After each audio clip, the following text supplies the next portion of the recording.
Hi, my name is Kip Shear and welcome to my YouTube channel where I talk about my experience as a realtor flipping houses, the good, the bad, and everything in between. So like and subscribe and follow along and hopefully I can bring some value to you. Yeah, so my advice for someone getting started flipping houses would really be to partner with somebody who is experienced. Leverage their experience. I wouldn't try to do it all by yourself. When I started, I didn't know a single thing about flipping houses. I didn't know anything about construction even.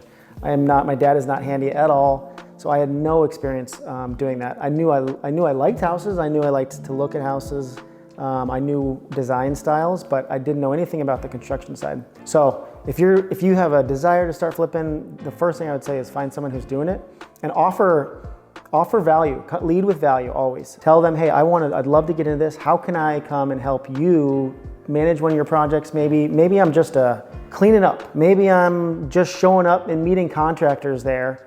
You can pay me hourly. You can, if you want to cut me in on the deal, but just something to help you learn. The most important thing is just to learn first, and don't worry about trying to make a bunch of money. So that would be my first recommendation: is find a partner and offer your services. Don't ask for much in return. Just offer to learn on one of their live projects. The other thing that I would recommend is when you're ready to finally do one yourself, don't feel like you got to use all of your own money. Try to find a capital partner, especially once you've got some experience under your belt. Try to find a capital partner that'll fund the deal so that you're not so stressed out from a financial standpoint, that you're able to focus on the job and not be so stressed out about the fact that you have a bunch of money outlaid into this project for a couple months before you get paid back. The better and the more relationships you can make with financial partners, the more you're going to be able to scale your business anyway. Because unless you inherited a ton of money, you probably don't have an endless supply of cash. So if you really want to take this thing to the next level, eventually you're going to have to bring on investors anyway. So you might as well get in the habit of learning that early on, learning how to talk to people, how to gain some confidence from them, explain what you're doing, and find somebody that can partner with you. And then just from a deal standpoint, finding flips, the biggest mistake you can make as a new flipper is feeling like you have to get in there, like the feeling of FOMO. Is the worst thing. Ignore the FOMO and wait for the right deal to come along. The worst thing you can do is to jump into a deal because you feel like you need to, and get into a deal that's a bad deal. Because once you're in the deal, you can't get out. You're not going to be able to sell the house until it's finished. So if you get in a bad deal and you already know that you're going to lose money in the deal, guess what? You still got to finish that deal. So now you're spending 3 or 4 months working knowing that you're not going to make any money. So all the money on a flip is made in the buy. So wait for the right buy to come along. Anytime you get a deal from a wholesaler, always negotiate. Never take the first price that they offer you.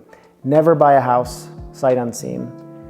Make sure you walk it. Make sure you walk through all the possible things that could go wrong, so you know that you're at least safe from losing money. And then from there, take it safe. Take the first one safe. Don't make any outlandish or brave design choices. Just do something simple. Something that appeals to the most people, a nice, very neutral color palette, nothing too bold, and just get it done quickly. Time is money in flipping, so get it done fast, get it on the market, get some feedback, and that'll help give you a springboard for the next flip to know, okay, what do people like about this one? What do they not like? What have I learned? And then the second flip is so much easier than the first because you're coming from a place of experience already. So a couple of costly mistakes a lot of new flippers make. The first one, I think the most obvious one, is that they don't really do a good job of calculating all the holding costs and ancillary costs that are not construction costs in the flip. If a house is $100,000 and your construction cost is $50,000 and your ARV is $200,000, your quick math goes, okay, I make $50,000 profit.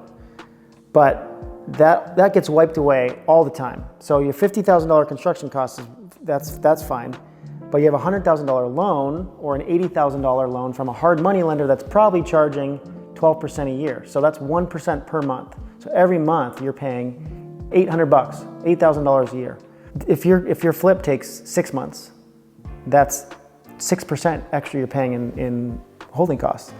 Then you got realtor commissions on the back end, you got closing costs, all these ancillary costs that have nothing to do with the actual flip itself that you have to account for when you try to think about what kind of a profit I'm gonna make.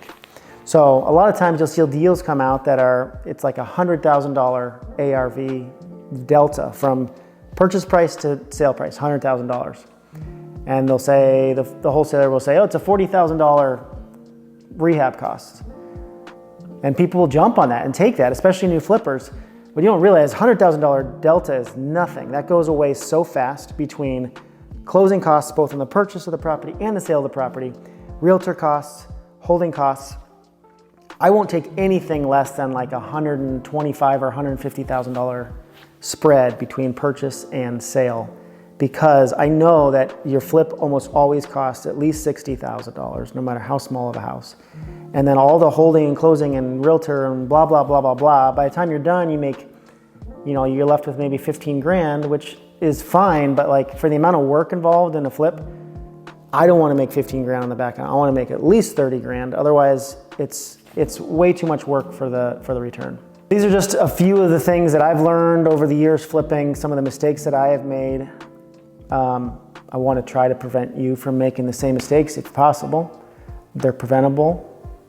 And if I can help impart some wisdom to prevent someone from making that mistake, then I feel like I've done my duty.